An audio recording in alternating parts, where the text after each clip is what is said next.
ఇలా హిడ్మా తల్లిని చూస్తే ఎండిన పేగులబ్బా, కరిగిన టొక్కలు, ఎండిన పేగులు, ఇంత కండలేదు చెట్ట కూడలేదు పాపం ఆ తల్లికి.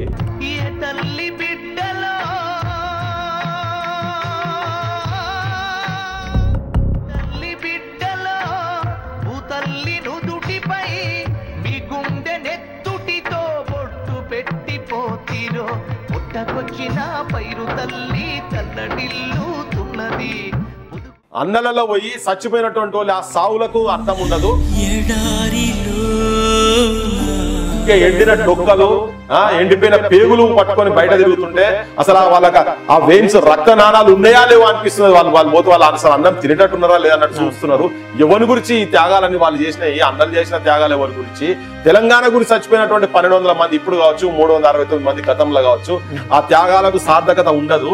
మీరే ఆ పైసల కకృతి పడి ఓట్లకు పైసలు తీసుకొని ఓట్లు వేస్తే మిమ్మల్ని, మీ భవిష్యత్తును గడబార పెట్టి పొడుచుకున్నట్టే, సంపుకున్నట్టే. ఇది తప్ప దొంగలు రాజకీయ నాయకులు మొత్తం కంప్లీట్ గా దోపిడీ చేస్తున్నారు తెలంగాణ క్లియర్ కట్ గా జనాలకు చెప్పాలి.